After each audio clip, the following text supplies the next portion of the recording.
Noting the quorum, presence of a quorum in the hour, I call this meeting of the Acton Finance Committee to order. Seeing absolutely no one here, I will say that there are no citizens' concerns to be spoken to at this moment. We will proceed on to the next item in the agenda, which is the continuation of our ALG discussion and recommendations. I will hand it over to Christine at this point. Okay, thank you very much. All right, so this is a short version of our, basically our POV geared toward against Prop 2.5, and this is what it looks like based on current ALG predictions. And part of the reason we haven't made more headway is a slight curbing of revenue, of expected revenue. And I'll just hold here, and because Steve's not far enough behind that I don't mind saying all that again. I think it's important. Hi, good evening.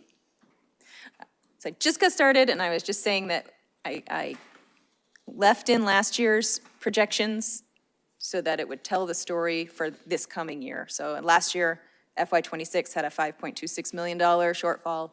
And in this model, it's only a $3 million shortfall. So they did achieve part of our goal, which was to change that, that trend. It still does leave us, again, with a shortfall. 1.9 million isn't far off from a gap we've dealt with before by using, extra excess and deficiency or free cash or, other monies, revenue recasting, that sort of thing. But this is where we stand. So we gave them specifically the available increase last year on expenses that aren't fixed. And what we took out as far as fixed expenses goes is the Minuteman assessment, which we have from Minuteman in our projections, what that's going to look like as far as the increases go. Middlesex retirement, which has a tendency to go up about 6% every year. So included that as in the model, and then, but that doesn't include if we ever approve an extra increase. And then health insurance. I think that was. What's that? I think it was approved regardless of whether the select board did. You needed. There weren't enough towns that voted it down. Yeah, is that exactly. the deal? Interesting. That's my So we'll have to model that in because that's something we don't have any control over. It'll just be assessed to us as a fixed expense. And then. Sorry, that was the Middlesex retirement. Middlesex. Thank you. Yeah. And then health insurance, which over the pandemic spiked 9.8 and 10.8% increases. On average, over a 10-year period, it tends to go up by average 5%. So that's what we projected out when we did this last year. We'll need to put that up again. That's the blue one. Say that again? We'll need to increase that. We'll need to increase that again. That's Middlesex? The blue one is health insurance. Middlesex increases at 6%, and then the one just below it, the one just above it, the health insurance trust, we increased at 5%, just because that's sort of the average of where we land, even with that big increase. 10% is not covering it this year. Oh, really? Yeah. Okay. So then this is going to look worse when I get to the next page. So this was last year. Again, I was just sort of recasting where we got to last year where we said, so. Can we hold here for a second? Are we sure that is reflective of what actually has happened for No, so fiscal this year is 24? So this is Oh, this is gotcha. our recommendation from last year. So we said, okay, well, all that you can increase, of the stuff that we actually have some control over, you can only do a 0.64% increase this year, 1.16 and 1.39. So even after bending the curve a little, the increase is still, pretty limited. So for FY25, using the projections, however, I don't have an updated health insurance trust projection, obviously, because I still have 5% in there, and that's going to have to change. The available increase is 1.66% of what we have control over, 1.41 and 1.28 going out. And in the final recommendation page, we actually have a number. We have a number that we recommend that represents. So I'm going to go head on to the other thing that we want them to be aware of and we want to speak to was our debt service slide. This is our debt service slide, and we show, if you bring on any new debt, this is where it's going to go, and we'd rather not spike this page. And so I graphed out what it would look like if we took on a $35 million project with the current interest rate of, I think it was like 4.65 for municipal, and that's what it looks like. So that new purpley top would be what those payments would do to our debt service. Yeah. And that's, again, we don't have a final number on the DPW building. It's grown a few times, so I went with 35 million and the current municipal borrowing rate. Yeah, the number is completely irrelevant until the bids You come can in. see already what we're looking at just with that, so, you know, it gives you a rough idea. So if interest rates go up more or the, total cost is much higher, it's certainly going to hit taxpayer pockets. What I don't have yet, and I will add to these slides, I started to kind of look into it, but I need to actually work with Steve. No, Steve doesn't exist anymore. I need to work with finance. I miss Steve. I know. Don't feel that, don't worry. Different Steve. Yeah, the new Steve Barrett. I'm looking to put numbers on what this looks like to the taxpayer wallet yearly and get it on this slide. The median taxpayer impact. Yes. Playing devil's advocate, why do we want to project things that don't exist yet? Well, I mean, other than for our own purposes, I'm just talking about why would we publish that to the public? We're not. Okay. We are, but it's really the story to ALG at this point. Yeah. Well, May I respond? Yes. Mr. Nolly, part of our remit is to be the long-term view of all of this. And if we say, okay, it hasn't been approved yet, we'll only consider adding it into our projections the minute it's officially approved. We're not doing any forward projections at all. And we need to know what the impact of capital is to the overall taxpayer bogey. Because if you say, well, we're going to assume $0 in capital and we're going to let taxes go up 3% a year, what we're really saying is we're really expecting 5.5% to 6% tax year-over-year increase. So the sooner we show it, the more we're able to be accurate in our projections. Put another way, this also shows the schools that there's a big project coming from the town. And when they're looking at Conant coming down the road, this is a good indication of where we will stand in their timeframe. Because last I heard, they were looking at maybe 5 years out to get really considering it, which is well within this. Steve, did you want to add something? yeah, last time I said I made some crude calculations on the impact of the town's capital plan on the tax rate. And yeah, last time I just assumed every year, for the next however many years was equal spending and, all at one interest rate and all one life. I refined it a bit more.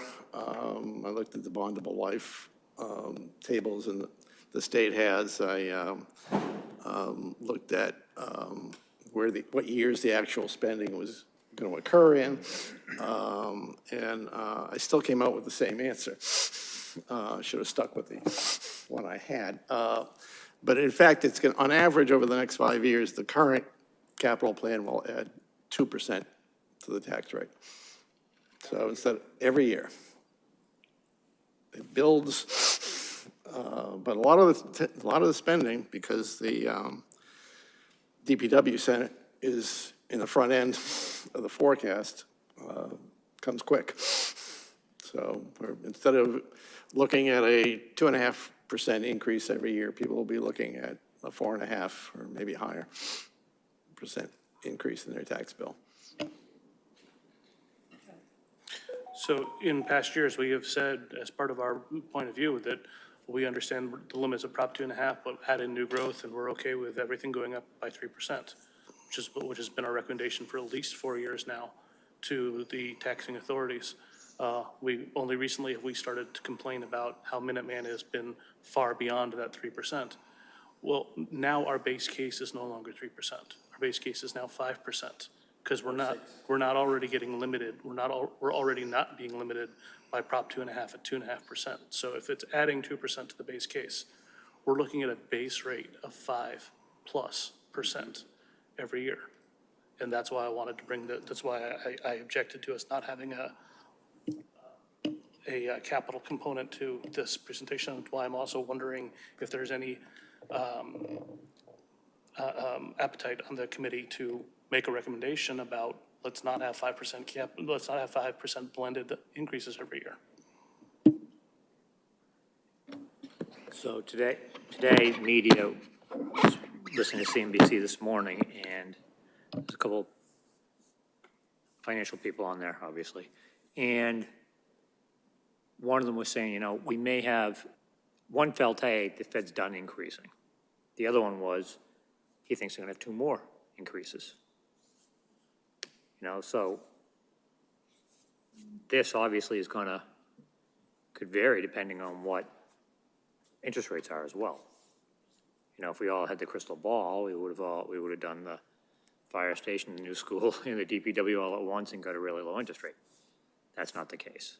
So it's just something we should also keep in mind when we're looking at these things, because borrowing costs are gonna become a bigger factor on the amount of debt that we have.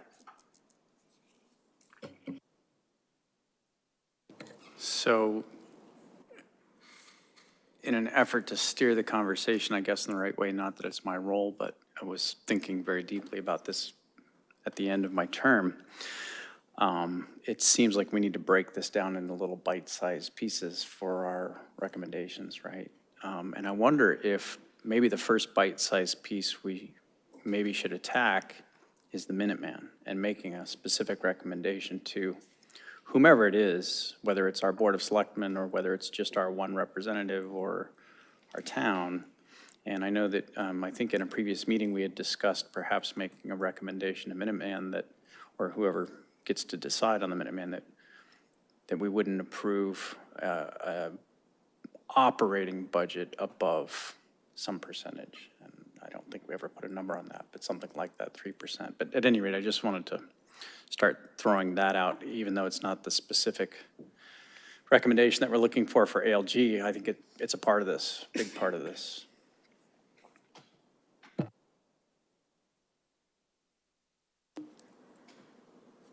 This does not include the outstanding bond to be placed for the boardwalk school. What scale is that? Very small. Okay. Less than $3 million over 5 years is the expectation. So it's not going to be very large. By comparison. I mean, 3 million still sounds to me like, Over 5 years. So that's what, 0.6? And they're planning on trying to come up with some of that out of their existing. They won't be coming up with all of it out of their existing, especially considering it is. but they won't be borrowing all of it. They will probably be borrowing all of it. They will likely be borrowing all of it. Christine, is this all excluded debt? Yes. Okay, should that say it on there? Because the town budget carries some debt service, the operating budget. Yes, it does. We kind of have this, I feel like we have this conversation a lot, and I landed at this one a couple times, but I don't remember the argument to not. Sure, so I mean, I can call it excluded debt. It's just another thing to sort of explain along the way, but I think it's down in the talking points, the Okay. difference between the debt that's in the operating budget and the excluded debt, but if you want it in the title, I don't. This is a different audience Yep. than general, but I'll let you make the call on that. On some of the previous slides, at least one of them, you have 2 different versions of the ALG spreadsheet that they're from. Oddly, I think the fiscal year 24 slide has a later version of the ALG model than the fiscal year 25 one does. You also, for fiscal year 25 there, you have 23 and 24 as projected numbers. They're not finalized in the ALG plan yet. 23 isn't? No. Yeah. Oh, okay. So until it says final, I leave it as projected because they don't have all the final numbers yet. Okay. Or did we just conclude 22? Or sorry, we're just concluding as of Friday. Which Which one is it? It's 23. Thank you.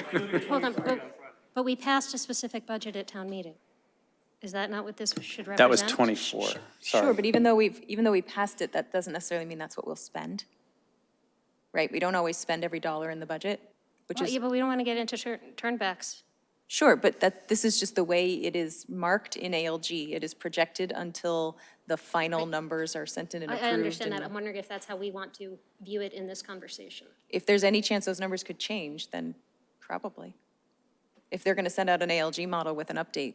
But they can't change the budget that was approved. No, but they can change what came of that allowed spending. Yes, please, Adam. On that subject, and with regard to turnbacks, at one of probably our last ALG meeting, it was brought up about whether there should continue to be the $1 million on the free cash line as spendable free cash now that we're down to below or at our recommended limit. And the response back from the budgeting entities was, let's leave it in there because that's kind of the turnback rate that we expect regardless of. So that was the comment back from the entities. I'll jump in and then let Steve make a comment. Adam, I'm not sure if you were here when we had the fight with ALG about getting the number that they used to be based on turnbacks from the previous year. They were projecting turnbacks and then using the money from projected turnbacks. They have periodically wanted to go back the other way, especially the school side. So they should not have that number ever be below the 3% floor, but that sounds dangerously like they're flirting with what we've argued against. Yeah, what their claim was that $1 million that's in the ALG to be spent out of free cash would appear or be generated by turnbacks. Okay, so they're back to doing the wrong thing. I don't think they made that change. I mean, I'm hearing what we say, but we watched this very closely, and when they were going through the ALG process, they have switched to the model we have asked them to. So the turnbacks are going in first, and then we are authorizing the expenditure of them. Okay, so we just need to ensure that that those numbers are real. The schools in are the year that not they're- doing that, but they haven't ever moved to that model. Okay, thank you. Steve? Just for purposes of labeling, I would say you could call FY '23 budgeted, and you can call FY '24 budgeted, and call everything else projected, because they are projections. I like that in part because with the fiscal year 24 slide, we're talking about how here's what we expected and here's what we got to. And so it differentiates why those numbers are different.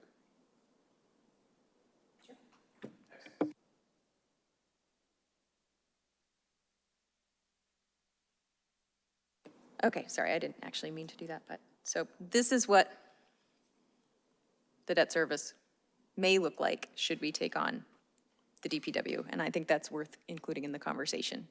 And it's not that we're in this saying don't do it, although we may ultimately say don't do it. It is just saying, you talk about this big project, here's what it actually looks like. And I think it'll be useful to get a number assigned to that project that says how much the average taxpayer is going to spend every year to support that project for the rest of forever. And then we did a summary slide last year where we gave them a dollar amount. Yes, Adam? I vote we don't do this again. This caused confusion. Did it? It did, and our number was incorrect as well because it didn't take into a lot of underlying factors that affect the way the assessment comes down through the school system. And so I would say if we're going to have a slide like this, we need to run the calculations through the school to make sure that we've got the number precisely what it is and what it means. Well, last year I sent it to both Steve Barrett and to Dave Verlino and said, please tell me where my mistakes are. And I did not get mistake finding sent back. No, they waited until an ALG meeting when this slide was not on the agenda, and then went into full attack mode on Adam and I. Neither one of us were particularly prepared to discuss the subject, because it wasn't on the agenda. I mean, the bottom line is their revenue increase is 2.19%. That's what they're projecting. It's in their ALG spreadsheet that they're only going to get 2.19% revenue increase. So That's not 3%. And that includes the $1 million spent out of free cash. So, you know, if Minuteman's gonna grow at 19%, and Middlesex is gonna grow at 6%, and health insurance is gonna grow at more than 5%, it's a very tiny number that's left. I'm not sure what the argument is.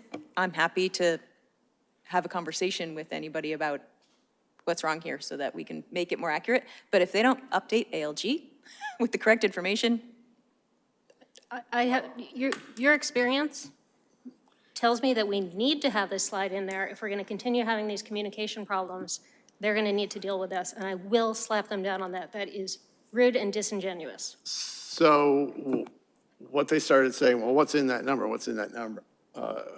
Are you projecting collective bargaining settlements in that number? And we're going, no. You know, it's a revenue number, and it's expenses that you need to account for because they're going to happen whether you do anything or not. That just didn't get through. it's their number. Like I said, we might have been more eloquent had we been more prepared, but it was a simple, here's how much, here's the raise you're getting this year, and here's what you've already spent. And my recollection was that during our multi-town, multi-board meeting, I think that was where we finally went through this. And that's where I had the aha moment that we were missing some things in this that made this number not quite what it said. So all I'm saying is a cautionary tale is let's make sure that this is cut and dry and says what it means. Adam, would you please work with Christine to make sure your aha gets translated? Yeah, because you didn't aha me last year. We just kept presenting it.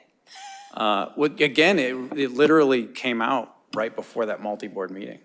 Sure. It was like the day before or something like that, and we all went, oh, Yeah. gosh, I don't know the answer to that It's- question. If they've got other revenue numbers, they need to give them to us and put it in ALG. That's all I can do is go with the data that the town finance people provide me, and they're giving me a 2.19% increase of revenue, which is eaten up. It's eaten up by all these other assessments. Like, you know, it's just, I think it needs more explanation of what's not in there. I think it's I don't think anybody ever looked at it this way. And it was a new approach, and people weren't grasping the problem.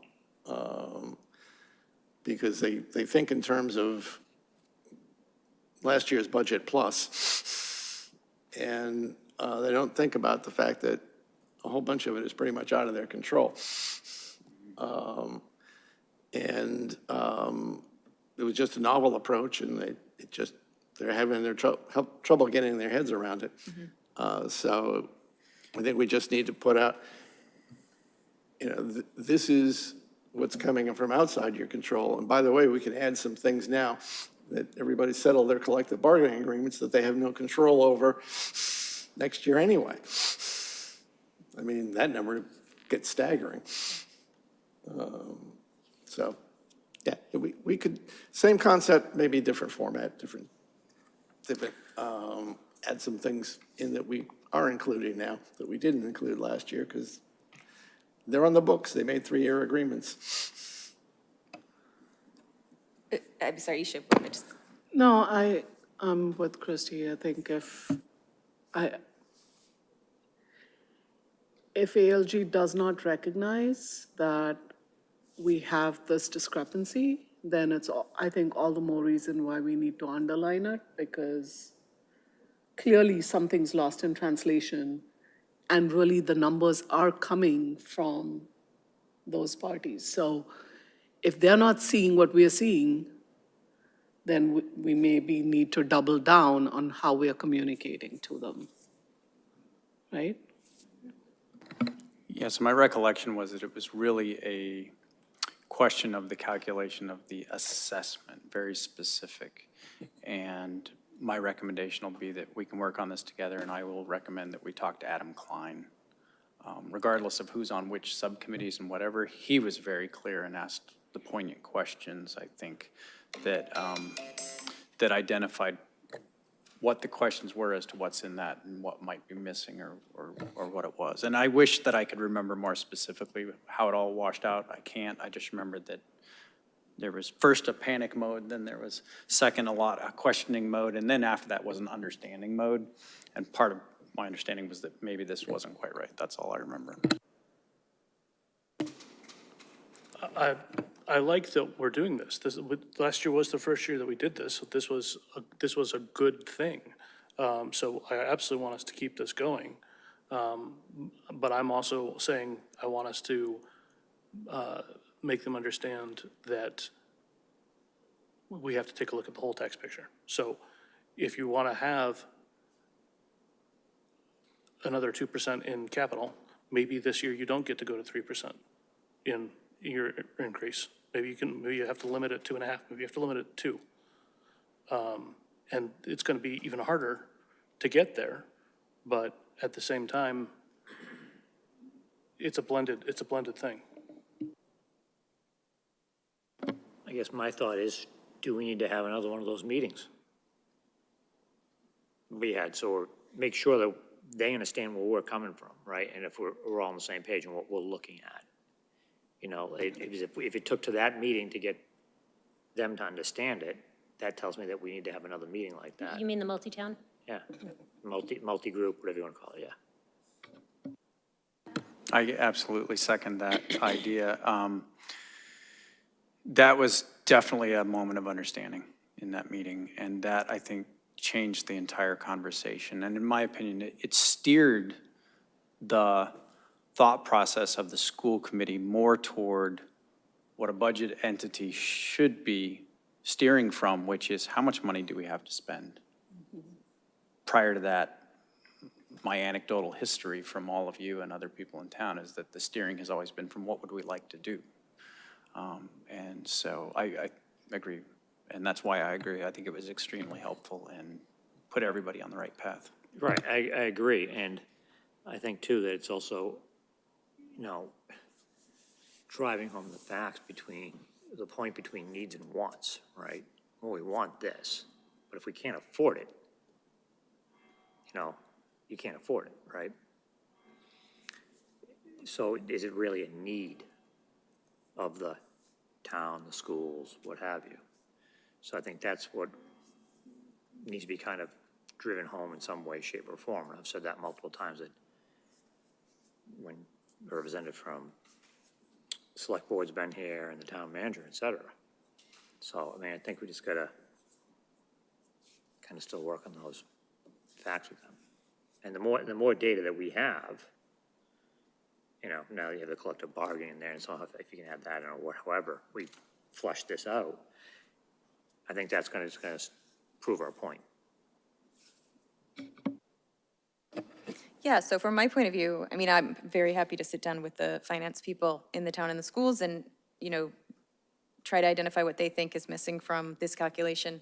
You know, we look at the budgets each year, and we're not looking at the town budget and going, oh, look at all this gross mismanagement. We're not looking at the schools and saying the same thing. So, you know, this did make the schools and the town look and go, you know, what do we do? And unfortunately, it was cut a lot of people, but that can only go on for so long. They've done it 2 years in a row, and it's not this. I just want to make sure that we recognize that this conversation is, here are the facts, and that's the issue. That this is the problem we are in right now, and then everybody has to try to figure out what we're going to do about it. But it's not a mismanagement situation. It's just where we are, unfortunately, and now what? So that's the start of the conversation, is just, okay, we told you last year we were up against a wall and you did a lot of work and it was great. We appreciate it. We're still up against the wall, unfortunately. And here's what it looks like for this year. Where, you know, how can we manage it for this year? Because the answer is not to continue cutting staff. I mean, maybe it is, but I'd be shocked. How many more are out there? You know, and then the second they cut all those staff, there's this new regulation, and oh, we have to now have more of this kind of teacher, and now we're bringing somebody in because we're federally required to provide it for this group of, you know, kids who need a specific educational assistance. So it's complicated, and it's, you know, I just want to make sure we understand that we're telling the details that are gonna drive the budget, but we're not suggesting that, you know, anything wrong has happened. It's just that this is where we've landed. Just to put a point on that, it's not us telling them anything. The numbers tell the story. We're just making the numbers obvious. Yeah, and to what you said earlier, we need to not look like idiots when we put the numbers up. We need to have the credibility, which they undermined by not getting back to Christine and then attacking you all unawares. Yeah, so I'll make sure that I've got a stamp of approval from town and school finance. And I will shoot down any attempt to discuss it until that has happened. So what I'm hearing is that we need to do more work on this slide. Adam will help you. Steve, I have a question about your breakdown of the debt. Yeah. Was that all excluded debt? Yes. Okay. And presumably, you said most of that is from the DPW. Can you break out what it was expected to be in other years, just so we can have this chart vary a little? Well, I made some assumptions about, because the capital plan is pretty much geared more to years of authorization than spending, so I tended to lag almost everything they had in there by a year, saying if it gets approved in '25, the spending will be spread over '26, '27. But, so it starts slow. '25 won't be a big problem. But we'll be going from like a few $100,000 in new debt service. By 2028, we'll be up to $4 million in new debt service. So, and we'll be going from a couple of million in new debt to 51 million by 2028. You know, so when I say it builds fast, not immediately, but then 26, 27, 28, you're piling on debt. You've got the DPW, which is in this plan for about 35 million. You get $15 million worth of sidewalks. You've got a couple of fire engines. And those are usually borrowed? Yes. Okay, as excluded. Yeah. So we're talking about how many years that we need, that they are proposing to put a debt exclusion override? Well, all of this stuff that I picked out, this is stuff that in the capital plan says will be funded by debt. Yes. And for the most part, these are all long-lived assets, meaning they'll be bonded. I'm just wondering what I'm hearing right now is they have a plan over the course of a few years to every year put out a new debt exclusion. It would appear that way. You can, I mean, not to get down in the weeds, you can take a year off and issue bond anticipation notes, which just cover interest. If you think the rate's going to go down, you can do that. But yeah, pretty much, you know. Has that been tried before historically, and is it likely to work?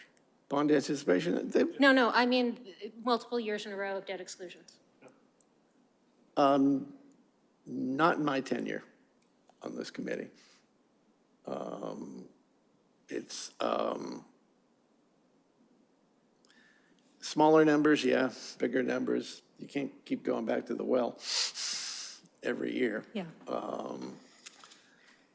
You know, so, yeah, there's most of the stuff is on there.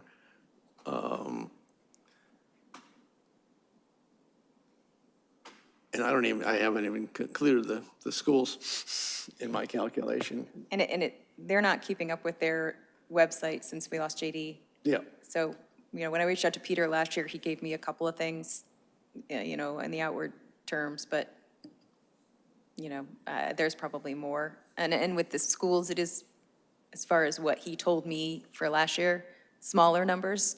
So at the town capital needs, I only pulled in things that were, you know, over $750,000. And with the schools, I kind of went above, you know, a couple $100,000, because that's what he indicated. I would like to sit down with the town manager and maybe head of finance with this chart and whatever you can give us, Steve. okay. And Christine, would you do that with me and try to figure out, because we need to know what years they're planning on doing, or even possibly projecting doing the borrowing in. This is the 10-year capital improvement plan that they did a couple of years ago. So, the way we kind of discussed this last year is this is all identified needs, but nothing that has been necessarily categorized by the select board. So I think what you're going to hear from the town manager is that I'm going to take my, I'm going to take my direction from the select board. If they make this a priority and this is something that they want to invest in, then I will move forward with trying to make it happen. Well, So, yeah, go ahead. excuse me. No, yes, go ahead. But if you just look at that one and you look at 24, 25, and 26, you got 19, you got $45 million in the 3 years. 30 at least or more is on one project that's already been initially approved. Put another way, we sit down and say, okay, well, what are you not going to do? Right. And The sidewalks. again, the sidewalks, there's some pretty big numbers on some projects that they say they're going to do. So it's not, I understand nothing is set in stone, literally, because it hasn't been authorized, but they're not talking about not doing anything. Well, and the point of the SIP is that there is some idea of being able to plan ahead, so Yeah. they have to be willing to work. I agree, that's what he's going to say, but they have to be willing to work with us on it. So, Roland. So, you're looking at 26, you look at the new aerial truck of 1.85 million. It's probably going to be over 2, because this was done a couple of years ago before inflation really kicked in. And if you look at prices of new vehicles lately, they're extremely high. And that's also bridge, design, everything. I'm looking at it, I'm saying, the numbers in the, even 25 and beyond, I think you're going to see a bigger increase than what's projected there, just because of prevailing wages and everything else, cost of raw materials, et cetera. So it wouldn't be surprised if you see another 10% added onto that, in my opinion. I mean, it could be less, but I think what we've been seeing lately, that's not out of the realm. Jason? The other thing we can do is we can take a look at the capital improvement plan and compare it against both the short and long-term goals that were approved last night by the select board, and see what that does on a, 1, 2, 3, and 10-year projection.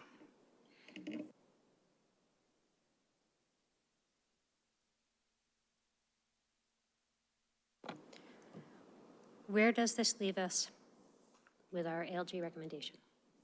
Sounds like we want to do more work on it. It sounds like if nothing else, it would be good to have official confirmation from the two finance bodies that the numbers there are the numbers. So I will do everything in my power to get them to say yes or no and why, so that there's not that argument, at least, when you're presenting it. Jason? Do you want to send a message saying that we'd like a updated ALG by July 24th, which I think is there, whatever, so that we can then use that as the starting ground for these numbers, and then we can come back and say, these are the numbers you just said, show us where we're wrong.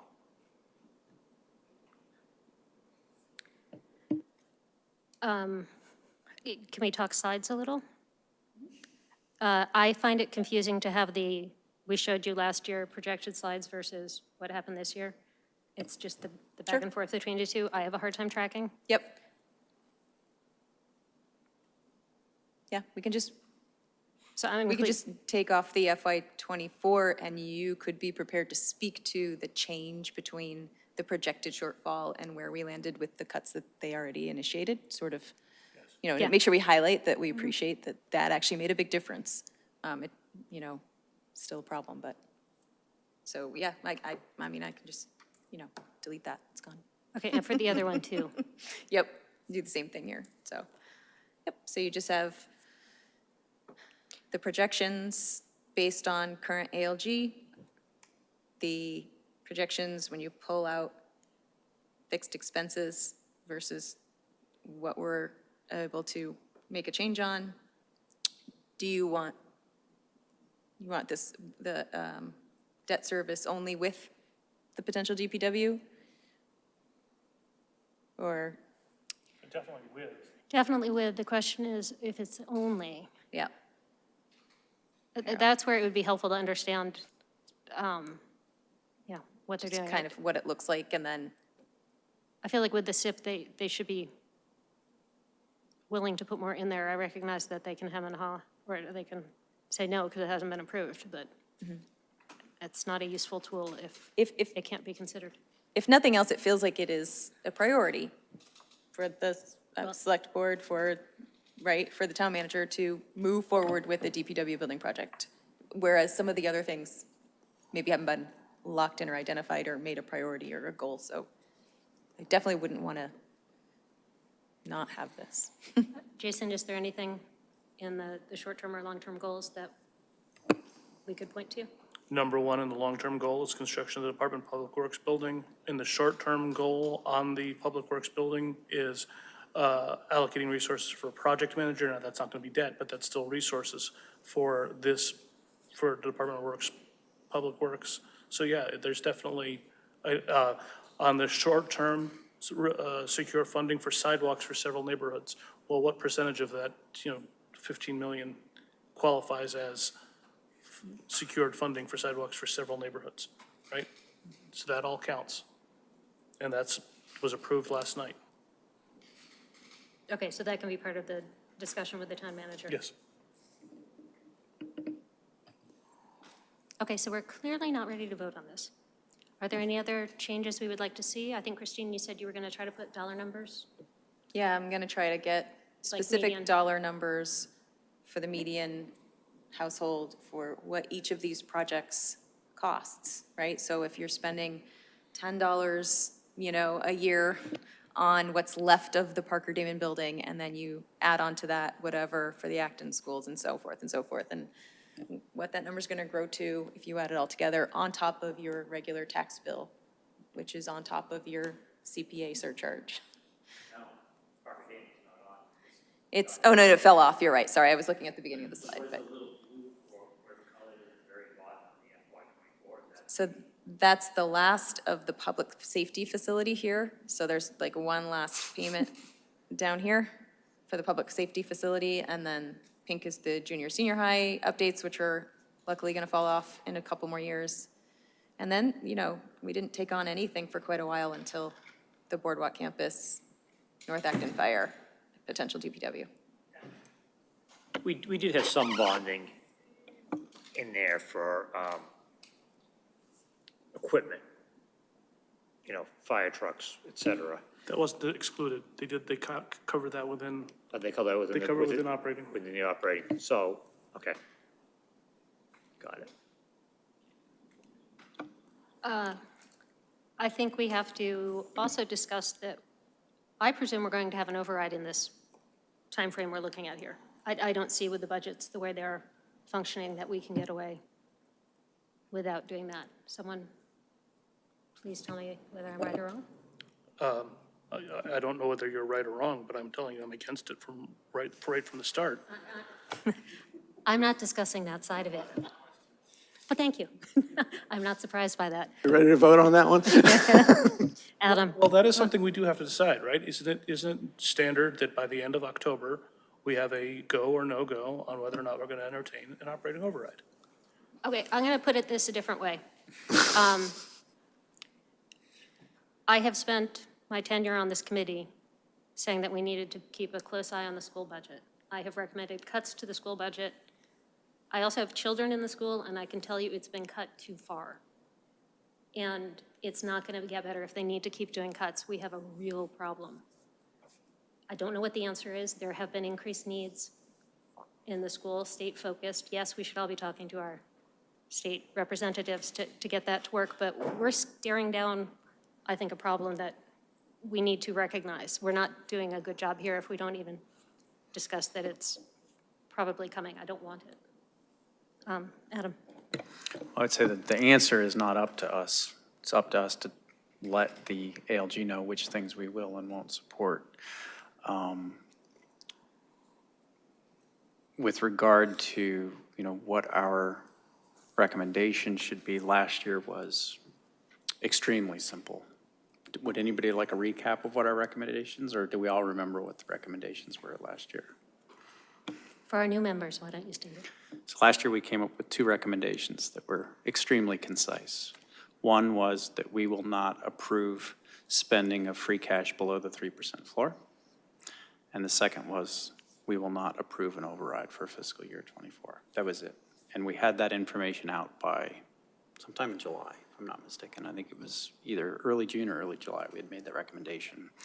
I think it was extremely helpful, and I suspect that if I were one of the budgeting entities, I would find that extremely useful to know, okay, in my thinking and in my thought process and how we're going to move forward with this budget, it's nice to know that one of the entities that has to recommend something at town meeting almost a year from now, what they will and won't support. And so, yeah, I think it's very important that we get that steering statement out as soon as possible.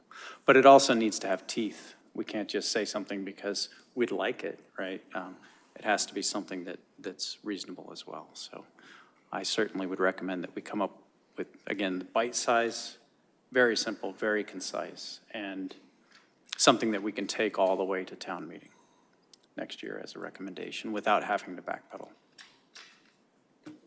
I agree with that. My purpose in bringing up the idea of when we possibly foresee the need of an override, or even just recognizing it, is that we have some legitimacy in the discussions. We're not blindly sitting there saying, yeah, make it work. Here's what you have to work with. It's recognition, yes, we've got this large debt coming. On top of, will we be asking for an override in this range of years? Go ahead, Adam. Yeah, and I'm sorry, I got sidetracked with my own answer there. I was sitting here having the same thought you were having, saying, I have this uneasy feeling that right about the same time we get hit with projects that are going to need excluded debt is right about the same time we're going to get hit with needing to have an override. So yes, I see the same thing that you're seeing in terms of that. Steve?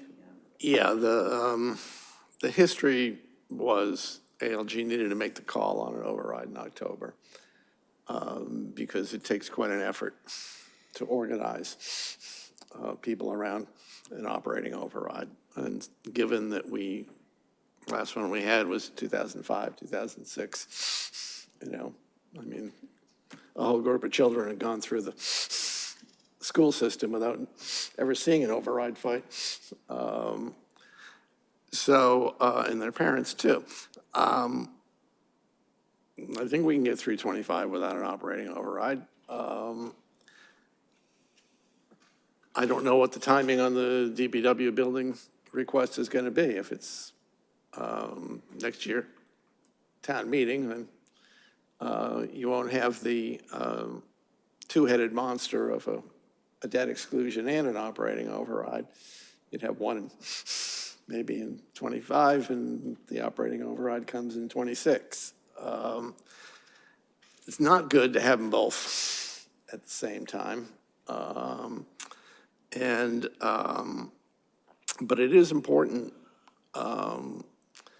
to, when you go and ask for a DPW building, since we have a 10-year capital plan, to put this request in context with what's coming down the road.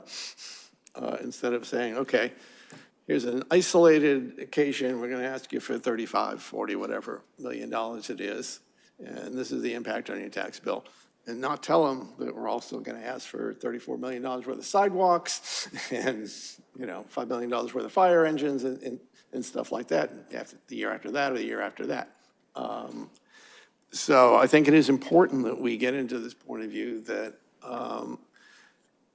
it's not just one project, DPW building. There's more possibilities coming. And sounds like from what the Board of Selectmen said as short-term goals, sidewalks is included. What year it starts and when they go for the funding, I don't know. But I won't give you many very good odds on not having an operating override in '26, '27 at the best. So Christine, it sounds like you, oh, go ahead. Yeah, sure. So sidewalks are a chunk of change every year in the budget, which is one of the reasons that John was thinking of doing a big one fell swoop borrowing to kind of do it all rather than continuing to sort of eat away, but kind of lose ground along the way. So I am curious how much over that normal amount this particular priority is. It could be not that much. It could, I don't know if it's a bondable amount, I guess. So that's one thing that we'll have to find out. And then the other thing I would say is, you know, we've talked about all the other money that's out there that technically isn't accessible, but is somehow accessible. So, you know, as far as operating overrides, you know, there's too much money in all the other possible money funds, including enterprise funds, reserves, and overlay, and stabilization, and there's $10 million out there. And I get that technically it's not fundable for the operating budget, but we can't go in front of the town looking for an override with $10 million out there. Even if it, yeah, there's ways to get at that money for specific things legally. I don't think there's ways to get at a lot of the money in ways that are useful. I believe a lot of that money is earmarked and can only be used in very specific ways, that unless general fund money has been put into them, can be taken back out. As I recall, Adam looked into this significantly when first joining the board. With regard to the The revolving funds and the enterprise funds enterprise and funds. their retained earnings accounts. Yeah, it's, I think it's technically challenging to reach in and take that money out in order to put it into the general fund, with the exception of any of the enterprise funds that have received contributions Yes. from.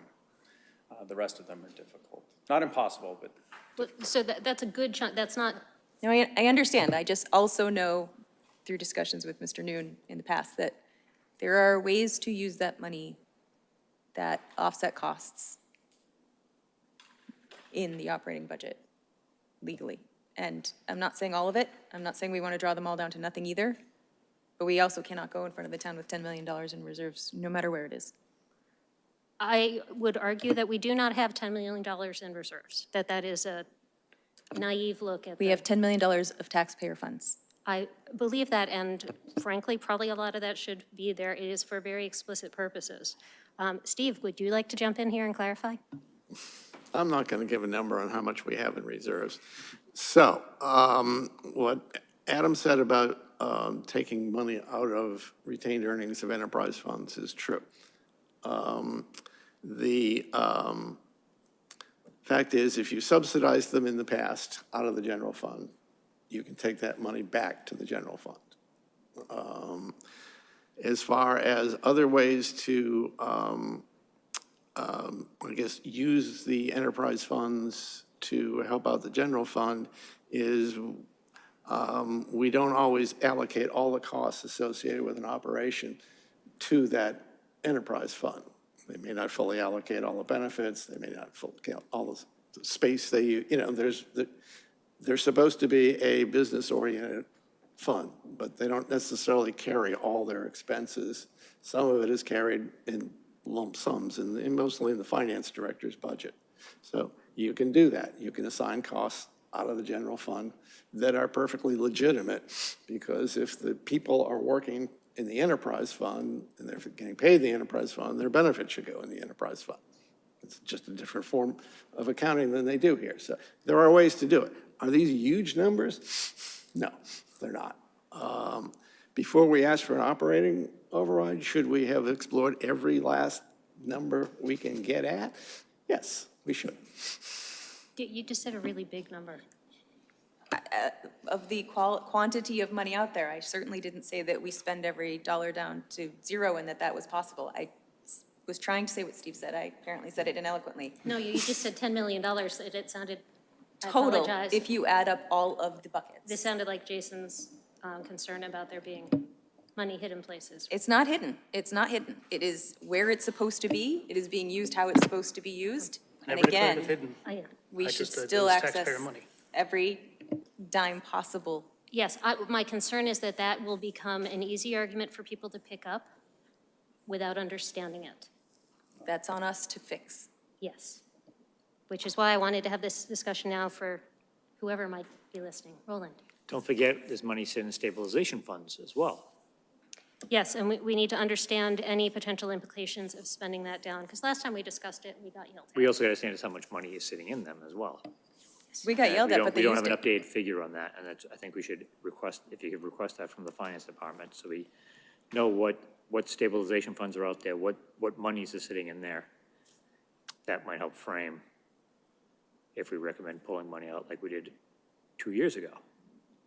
Because we put it in a town meeting and it sat there for like 5 years and didn't do anything. So that was money that was taxed to the citizen. It wasn't used in that particular year, but, you know, so it's something to consider. Along the CPC front, there was discussion, I think, in the past year about increasing the surcharge. Are you hearing any rumblings about that? I haven't, I think it's gonna be a really tough sell when you have, oh, by the way, we want to use 35 million, and, oh, we're also gonna increase your surcharge on CPA, you know? I mean, even if it's only gonna be X number of dollars, the following year it's gonna be more because your tax assessment increases and that, you know, so we gotta be real careful if that comes in front of us. Because it's again, it's something that's impacting, they'll say, oh, it's not a tax. Well, technically, it comes with my tax bill, you know, and I understand it fully, and I understand what it can be used for, but especially for our older population, our seniors that are not working, right, that are retired, and they're literally on a fixed income, you know, and you're gonna say, oh, I'm gonna increase your taxes another $300, $400. That can be a burden on a lot of people. And we're already considered unaffordable for a lot of ways in this town with our tax rate, our tax assessments. It's just gonna make that more burdensome. So I think we've really gotta kind of pay attention. I have no problem leaving it where it is right now and just keep collecting. I just want to make sure that's not currently under discussion I also. didn't hear anything on In that. Jason's attempting to bring us in a holistic view Yeah, of what expenses are. Yeah. Desi, Adam? Yeah, just to bring a more fine point on Christine's comment about, you know, the money that's sitting out there in various forms of retained earnings and stabilization. We're looking at, what, a $1.9 million deficit for fiscal year '25 as of the ALG spreadsheet given to town meeting. What do we have sitting in stabilization funds? $2, $3, $4 million? What do we have? $2 million. So there's enough right there to cover it. That stabilization fund is absolutely money that came directly from tax revenues, as opposed to things that are in enterprise funds, which come from fee revenues, which are slightly different, still the same citizens. So yeah, I think it's difficult to recommend an override in a year when the gap can be covered by the bank account balance in one account, which regardless of whether we save that money to spend on capital later or spend it on operating now, it's the same thing. It can't be spent on operating, though. It has to be Well, spent the on capital. town can but- vote to spend it on operating, right? Can they? Stabilization? Yeah. Town meeting can vote. ALG can't make the decision, but it's a two-thirds vote. Stabilization was put aside There's specifically capital. for capital, and as far as I know, it has to be taken out for capital, That's which my is what they understanding. used it for a couple My- years ago when we asked them to. my recollection is that we researched this fairly heavily, and Jason had come up with the answer that as town meeting votes to spend it with a 2/3 vote, it can be spent on anything. That's new to me. Back to the simple view of our recommendation, however, I believe we are not recommending touching that money in this year. The stabilization fund. We don't know yet. Not unless they show a good need. We're not, please go ahead, Adam. There again is where I say it's not our job to tell them where to get the money and how to spend it. It's just our job to say what we will and won't recommend. Okay. And again, to Jason's point, is it's to get money out of a stabilization fund, it's a 2/3 vote at town meeting. So we will get updated numbers for this. Adam, you will work with Christine some on what you realized about last time it was presented, and Christine, you'll work with the various finance departments. I don't recall, does anybody recall, was that joint meeting recorded on video? It was not, was it? I think I remember the camera being there. Okay. Because that, I 99% sure that's where the whole thing washed out and we got down to, okay, here's what it is. Christine, can we go back to the debt exclusion slide?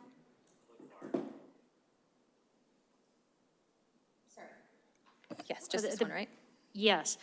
It occurred to me that we could take off like 15 or 16 fiscal years, and could we put a bar on the side showing the cost of the various proposed upcoming projects? Not trying to put them in any given year or predict where they are, but just have one big bar of all the upcoming projects? I will try. It's a pretty busy slide. Just wondering if anyone thinks that'd be meaningful, then you could visually move it over. So the chunks we're looking at, I mean, let's see how big the DPW is, and we're looking at, or we're looking at over the next 10 years, adding a line that is this tall. I mean, I could add all the, I like the breakdown personally, like, What do you mean?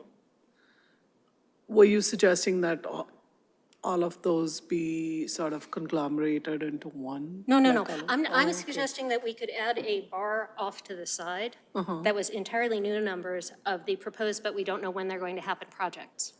So you could Okay, say, yeah, okay, this much, and it can just, within that same scale, this much excluded capital is upcoming over the next 5 years in the SIP. So they're not, it helps us avoid the problem of the town saying, yeah, but we don't know when that's going to happen or when the select board will approve that or whatnot. We can say, well, this is what, we're not saying when it's going to happen. We know the DPW timeframe, but with the sidewalks and other things.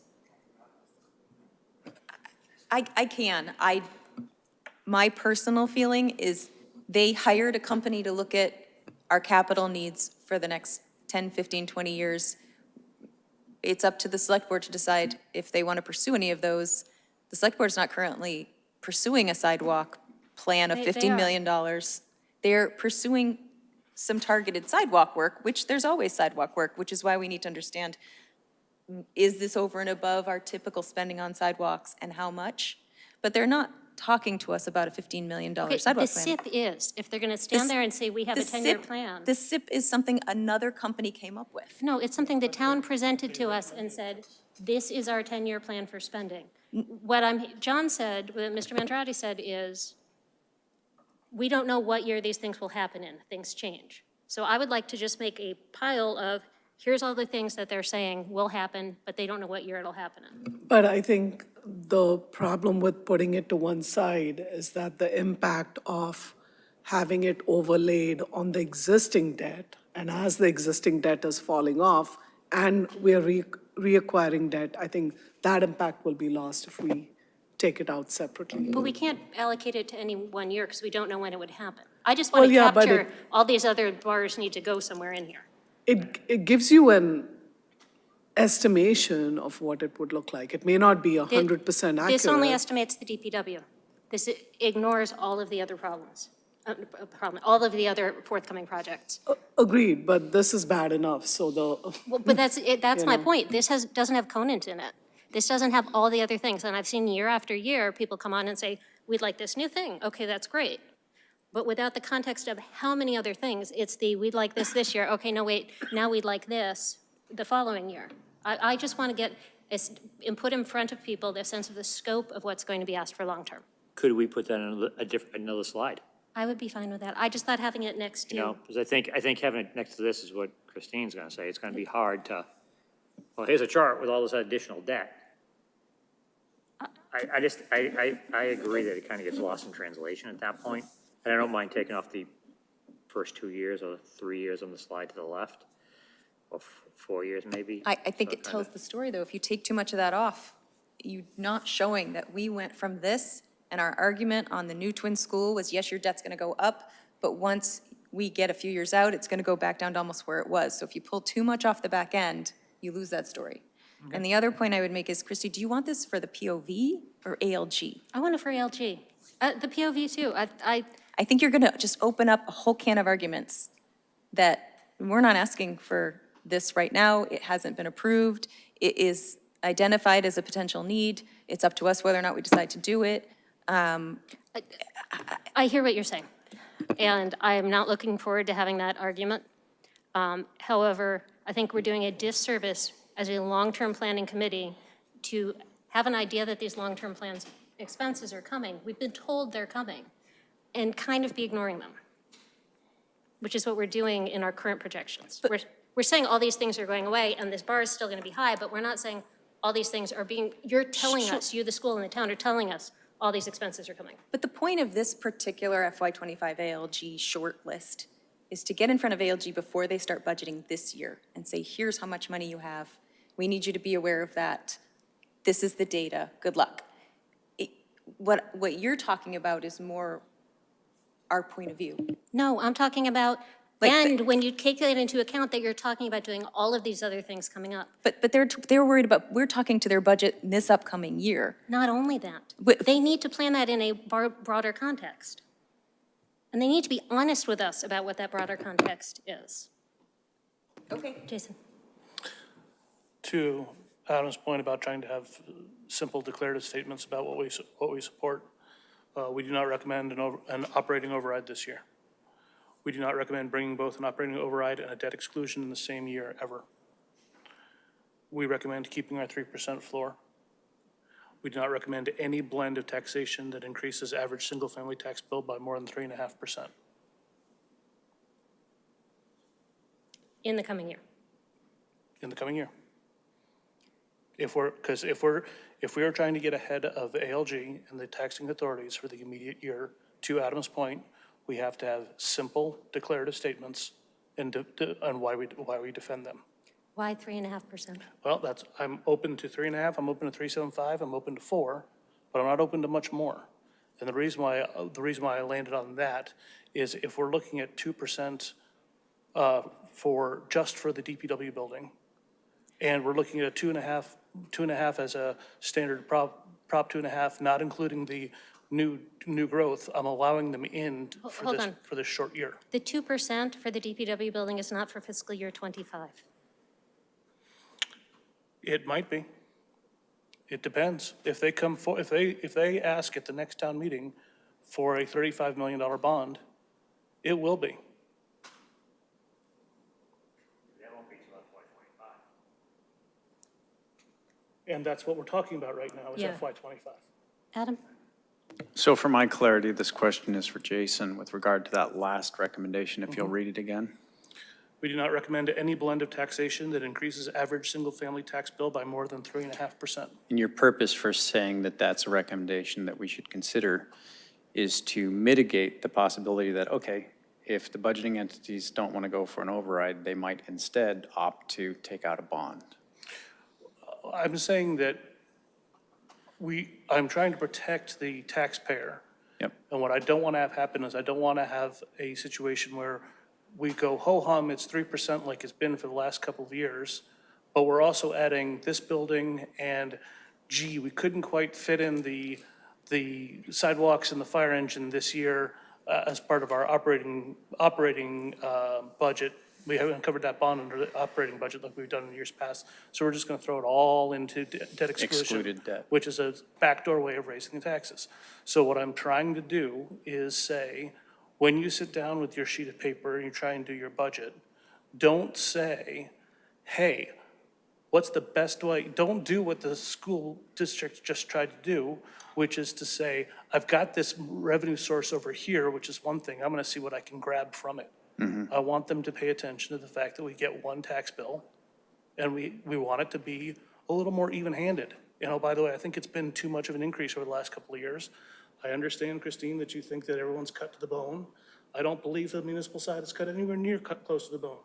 I think it is evident by the fact that on the municipal side, the school side has cut FTEs both years in a row. The municipal side has added. So no, I don't think we've been cutting to the bone. And I'm not necessarily accusing anyone of mismanagement. I'm not accusing mismanagement, but I am saying I don't think that the pain has been equal and fair here.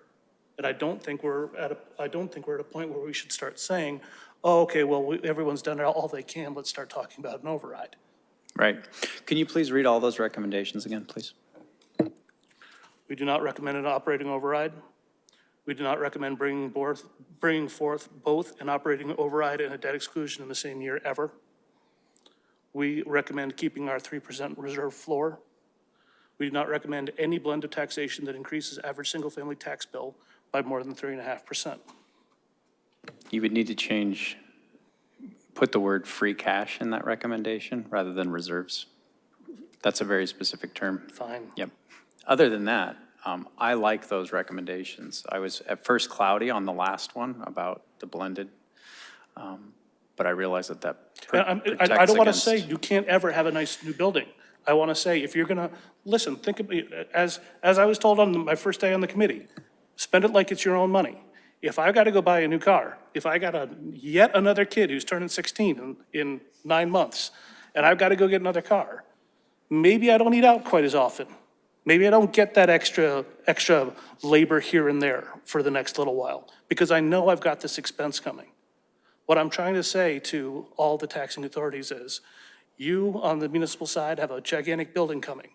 I happen to think you're overpaying for it, but that's beside the point. You on the school side want to spend $1 million on the roof at the admin building where no students are.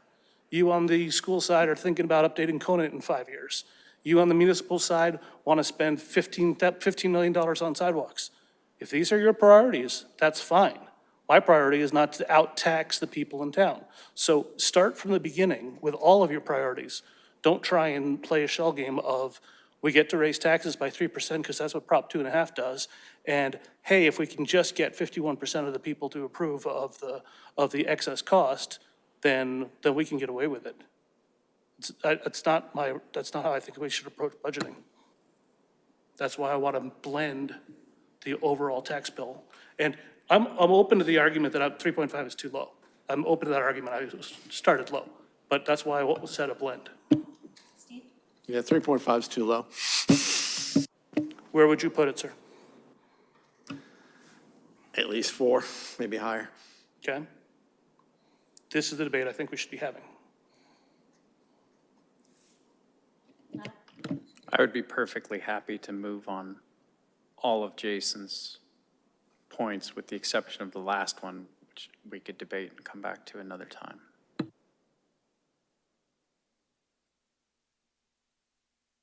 Do we want to do that now, or do we want to If- discuss the percent number I further? think we should discuss the percent number. If we're not prepared to vote on the percent number tonight, then we make it our priority at the next meeting, and we expect to take a vote at the end of next meeting after having fleshed out a blended percent number. If we're strictly talking about 2025, 3.5% might do it.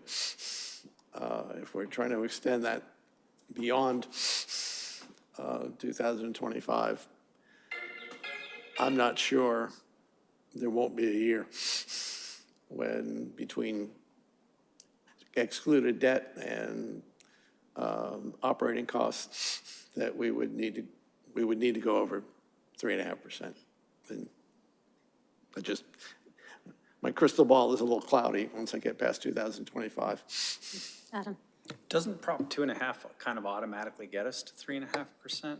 Or, and then sub-question to that, we're going to get a drop-off because of the Park of Damon drop-off, right? Well, and that's part of why I say it So should then be blended. That's why by- I'm willing to let it be blended. So then by giving a blended up to 3.5%, you give them a pretty large That's why- margin, that's why- basically all the way back up to what falls off from the Park of Damon building. I think that's fairly generous. Yeah, I think 3.5 sounds high. I got one that says 4 is the floor, one that says 3.5 is high. I want to, sorry. Do you want to split the difference? I'm not going to vote on any of these numbers unless we put it up there and we show what that is. What goes into those numbers? What is it this year? What was it last year? What does that mean? Are you including CPC? I want to know what's in those numbers and how we built it and not just pull out a number, because that's how agree we with got Prop 2.5. And I don't want to guess this number. If we're going to try to stick to it, it needs to have something behind it that's not just, it feels good. So I need to see that. That's why I asked you what Yeah. about the increases in the average single-family tax bill over the last couple of years. And they've Yeah. all been in the 5 to 6% range. Sure, but what's in that? Like, That's you know, everything. Okay, so That's then. everything. So then, everything is in the 5 to 6 range. You want them to cut to the point that it's down to 3.5. I And could go to we're- 4. So this is my concern, is you're saying you're already spending too much. I agree. I agree that are already But hold spending on, too much. but Jason, you're taking an average. Yes, The number you discussed was an average, right, yes, Christine? yes. If you look at our average single-family tax bill over the last couple of years, But how much did that change from 20 to 21? we call it the ALG spreadsheet.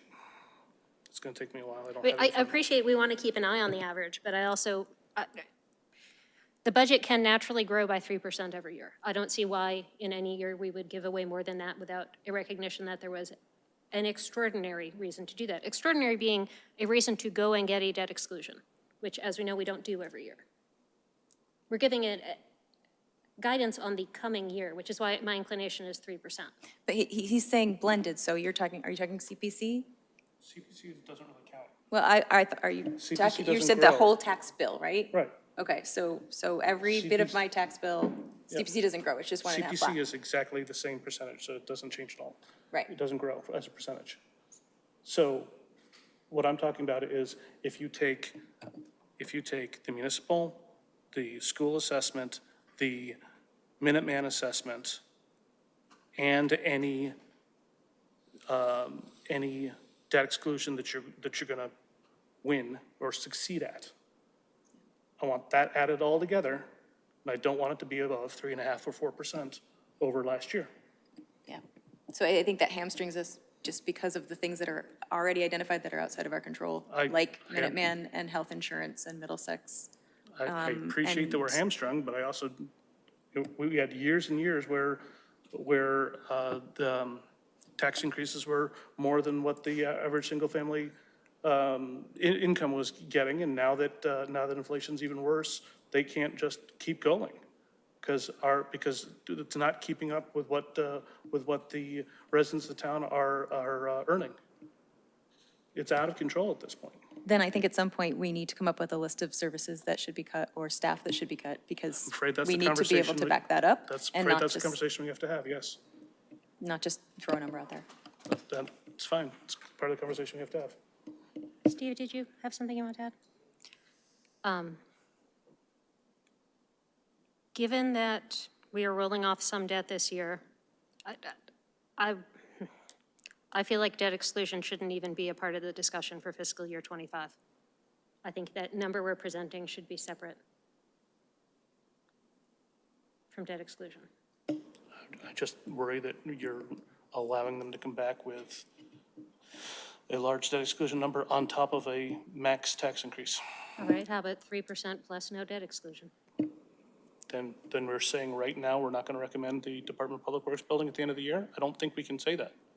Okay, my understanding is that it wasn't coming this soon. Adam? So with regard to the last statement about the blended tax increase, all that really saves us from, or says that we will or won't support at town meeting next year, is effectively some type of debt exclusion over a certain amount, which we already have the opportunity to say we approve or disapprove a specific debt exclusion over a certain amount, right? So I think based on that last bit of discussion, that last recommendation is sort of superfluous. I disagree, because I don't know what they've got hidden in their budgets. I know that at least 2 members of last year's school committee were shocked after all those cuts that the last possible second $200,000 was found out of nowhere for a specific new hire. So if any debt project is of that great importance to them, I'm not saying we should say you can only have X amount of debt, a debt limit. I'm saying if this is your thing that you really care about, then you need a budget for it and not just assume that operating budget should go up by the max and then we'll fight over whether or not you get a little more in the on the exclusion side. I'm trying to say, look at it in a total view. And if your debt exclusion in any one year is that important to you, make some room for it. I'm not saying it has to be all within Prop 2.5. I'm not crazy. I'm saying that it's pay attention to the total ask. I believe I understand you. I think we need a simpler way to say that. We don't need it tonight. One sentence, I was The blended tax, there is nuance to what you're saying with the blended taxes. Let me play devil's advocate by throwing a scenario in there, which is we make this statement, and then suddenly, come December, some capital project is proposed, the debt to cover it is proposed, and in order to fit within this recommendation that we've said, we have to now cut this debt up and split it up between multiple years and thereby add cost by splitting the debt into different tranches. Then we've got to backpedal, reconsider this whole situation and come up with a new recommendation. That's one reason why we might not want to make that recommendation and instead take any debt exclusion on a case-by-case basis. How about we make a specific budget percent, like the 3%, whatever we had last year, and say debt exclusions on top of this should not push the total budget, the total tax increase above 3.5%, or whatever we decide that number should be. Break the idea out into 2 sentences. I've never been told to use more words before. You rarely hear me say to use more words. Steve? Okay, so the problem with debt exclusion is all years are not the same. It's lumpy. So the DPW alone, whenever year that hits, will impact the tax bill by probably 2.5% itself. You know, you think 36 million divided by 30 years, that's 1.2. If you figure 4% interest on $36 million, that's, 1.4, and the tax levy is 96 million. So you've got a 5% problem right there and then. So if we start talking about 3.5% limits, the first year we might be looking at a 5% increase. The rule, as a rule, I like your rule. In practical, reality of implementing it, then the very next year after we make the rule, we could be saying, we didn't mean it that way. May I respond? Yeah.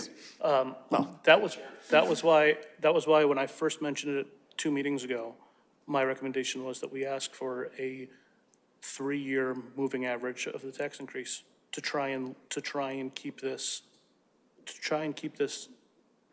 in hand, and also never be as much of a shock to the taxpayer. So again, I don't have a specific thing that I'm trying to get to here, but I'm 6% increases 3 of the last 5 years is too much. So how can we help bend the narrative that we're not going to do this? How do we do this? Christine? Yeah, when new projects are identified, we go in front of the town in all of the ways that we have access to, and including at town meeting, and we say, this is why we don't recommend it. This is what it adds to your, to your tax bill. This is where your tax bill already is. This is how much it's been increasing, and this is why, even though this is an identified need, we do not recommend adding it, and then the taxpayers get to decide if that's something they're willing to take on or not, because that's what we do, we advise. And I'm, in general, more interested in providing the facts of the situation and going from there than trying to project what's going to happen in that way, in that level of detail, especially with, as Steve points out, that we may have our own trouble sticking to that, just with the DPW facility. If a roof caves in and we suddenly have a new debt there or any Well, number but of unexpected that's part of things. why we have the stabilization. That stabilization fund isn't going to get us very far. You're right, that is why we have it. It was originally, as far as I remember from looking at this once before, specifically designed to be a capital stabilization fund, which if it was specifically designed to be a capital stabilization fund, it's used for capital or emergencies, not for operating. Sorry, I would just also like to just harken back to one last thing where it was brought up about the schools. The schools, prior to Dave Vertolino, had a budgeting practice in which they undersold their revenue constantly and by a lot.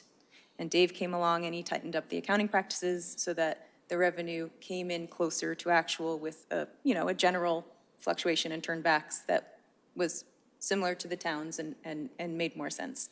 And we lauded them for doing so. You can't budget to zero, and you can't project your revenues every time. And the school happened to get $200,000 back that they were not expecting to get. And at the same time, had more enrolled students in English language learning needs in the high school than they could have anticipated who moved into the district in the middle of the year, and they had to legally hire a new staff member. So I just want that on the record that yes, they found money for a new hire after all those cuts. They were going to have to find that money, and it just happened to line up with an unexpected revenue bump that was not outside of the norm for that sort of fluctuation that happens throughout the year.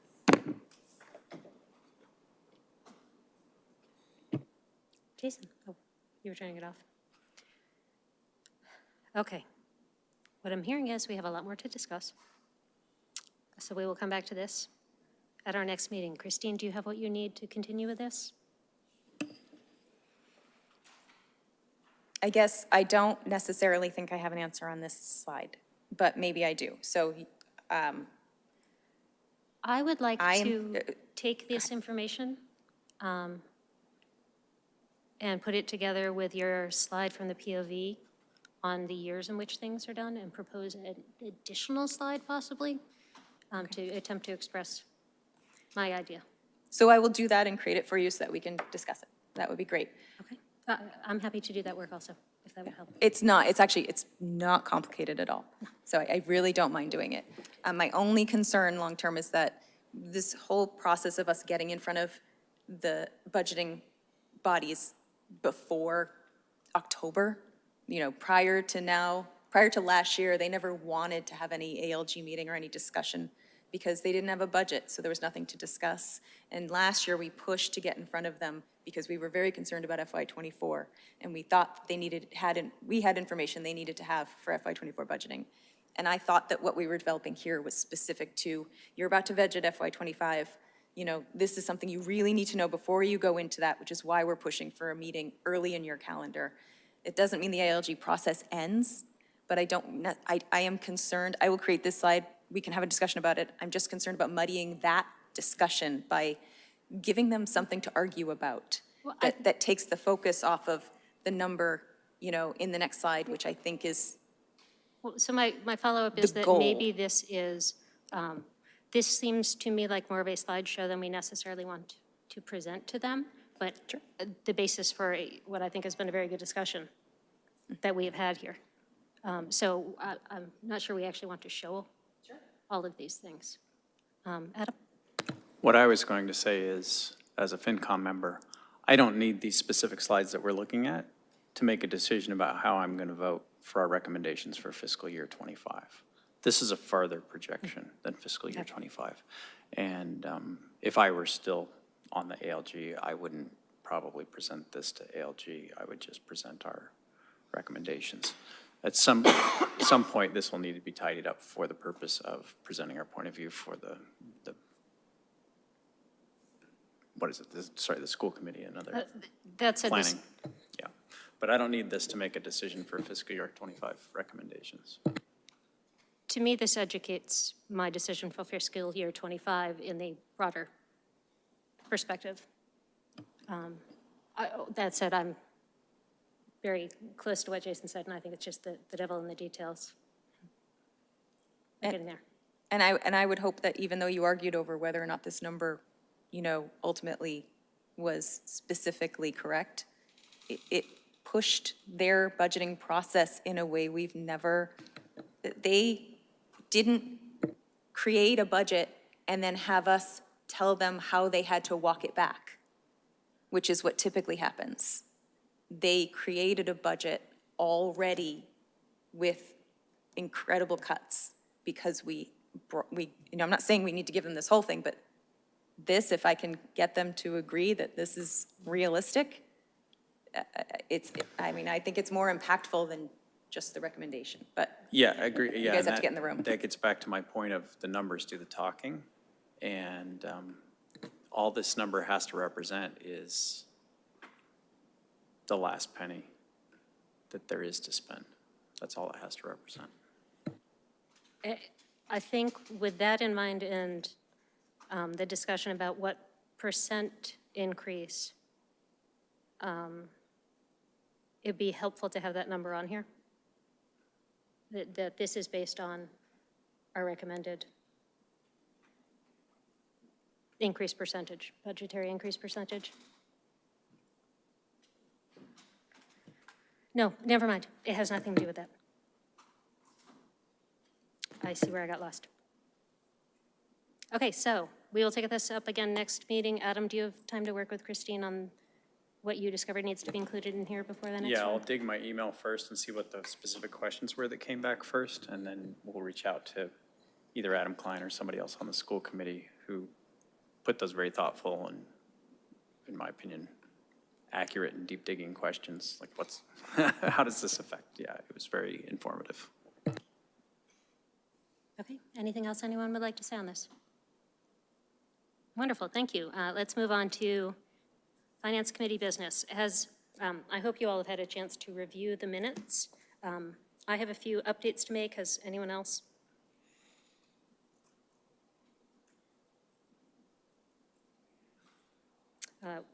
Would you like me to review what I have? Edits that you have. Yes. For the July 13th meeting, under the ALG discussion, just fix the date. It was proposed to today, not the 30th. And then it was implied in the wording of the minutes that Julie Pierce had been invited and needed to be rescheduled. I said, actually, that was not the case. So to change the sentence to say that Ms. Anderson agreed, saying that Julie Pierce was invited too late to be able to attend, but will be scheduled for a future meeting. The problem being on my end, not hers. For the May 30th minutes, I recommend changing under Liaison Reports, where the discussion of that Jason had about the desire to pay more money out of the boardwalk borrowing, change to and say where it stated that key members of the school building committee were who the superintendent was looking to compensate, change that to instead say employees who were key to building the boardwalk campus, emphasizing that it's employees, not school building committee members. For the May 16th minutes, under the Finance Committee's quarterly review, while one of the presenters was in fact Ms. Anderson, I recommend including her first name so that there's no confusion with mine, even though the names are spelled differently, important for you all to recognize. And for the April 25th minutes, under the Middlesex COLA, I recommend adding a sentence saying that the letter to the Select Board did not include all parties that contribute to the total budget used to calculate taxes for the town. Therefore, the full scope of the increase was not understood. This is then followed up by our recommendation to not approve it. Does that cover why we did? I feel like that covered a key part of the discussion. Okay?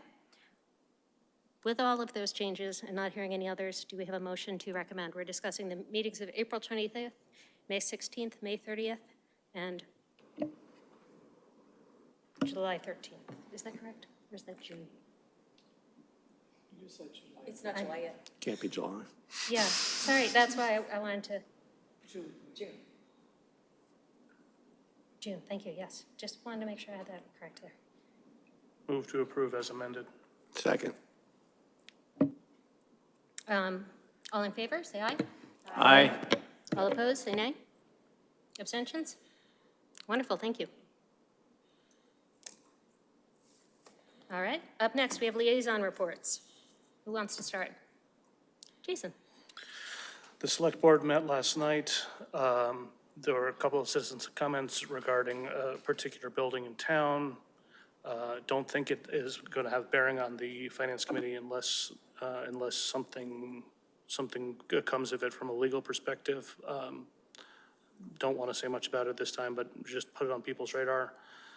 There was an update that yes, Stop and Shop really does plan on putting a store at Kelly's Corner with 2 new units as well, that they've come back with a new sidewalk proposal as well, internal sidewalk proposal. That's great. The town manager reported that the River Street Dam removal project is starting soon, and that the town center project, which you probably know more about than anybody else, is wrapping up very quickly. Let's see, the fire chief is retired, the deputy fire chief is now the acting chief, and the acting chief of police is now the permanent chief of police. Let's see. They then spent a significant portion, 2/3 of the meeting last night on the topic of the Nagog Park special site permit. A fairly in-depth presentation about the latest proposal was laid out. The most recent plan is that the car dealership will be on the eastern half of the lot, so to speak, leaving the existing building in place, save for shaving some of the end off the end of it. So anytime fitness is gone, that type of thing. It was a fairly detailed presentation. I do recommend people watch it. It had a lot of citizen input. But it was worth it's worth taking a look at if you've not already been intimately aware of what's going on over there, with what's being proposed over there. Last night they did adopt 17 short-term goals and 7 long-term goals. They did say that they felt that might be a lot, and they might not be able to get through all of that in 1 year. But they did adopt all 24 of those goals in last night's meeting. That's it from a financial perspective. Do you mind going through those? Do you mind reading them? I'm gonna just email this sheet to everyone. Did you want to speak to the school building committee? I'm sorry, was there a question on this? So with regard to the dam project, did they get their final permit from Corps of Engineers? Is that? I don't recall that level of specificity. All I know is that the town manager said that the River Street Dam removal project will be starting soon. That's the direct quote from the meeting. Okay. I don't have more specificity, I'm sorry. Looks like we have a member of the audience who might be able to give us that answer. I should have prefaced the question with, you could answer this, or Mr. Martin could answer Mr. this. Martin, please speak to that. Yeah, yes, the final permit came in, and I think I mentioned last time, or the meeting before, when I presented about the dam project, that the bids had come in high. We were able to work with the Office of Dam Safety, and they are increasing their grant to the town to cover the increases for the base bid. That doesn't cover all the park elements, but it covers all the base bid. So they were extremely responsive. You know, it took them a matter of 2-3 weeks to do that. So the contract has been assigned, and we have a contractor. I don't know when the actual start date is, but it should be soon. Roland. Thanks, David. How long will that take to, how long is the work going to take to remove the dam? I think it'll all be done this year, with the exception of the park elements. No, I mean, so once they start work, is it going to take them like 2 weeks, 3 weeks, or 2 or 3 months? I think 2 months, something like that. Thanks. Thank you. On a separate liaison report, the school building committee did meet the day after our last meeting. And after hearing our position, one of the other school building committee members asked if there had been any expenditure of funds directly related to what would have been the effort of these other employees, and the answer came back as no. That was probably the last person who was on the fence about whether or not to recommend the use of capital funds for this employee remuneration, sensing that the superintendent decided not to proceed with the recommendation and pulled the suggestion from the floor. Thank you. Anyone else? Steve? Yeah, on the health insurance trust, We are attempting to wrap up our year. However, the data breach at Harvard Pilgrim has got us waiting for results. The claims have been trending very poorly. Of course, it all happened after we set our rates for next year. The reason is we have a very large number of significant claims going on, such that we have twice as many that are hitting the 50% level of our stop loss insurance than we had last year at this time. So we're not quite sure where we're going to wind up for the year. Now, over the last few months, we did put out an RFP for a new consultant, and we did award that to AJ Gallagher and Company, replacing Cook and Company. And we've renewed our contracts for the Treasury and Accounting Services, and we were able to get a level quote on reinsurance for the year, so that cost did not go up. We have instituted changes in the pricing mechanism with Blue Cross and Blue Shield on pharmaceuticals that will save us about $500,000 annually. We also will have lower administrative costs next year.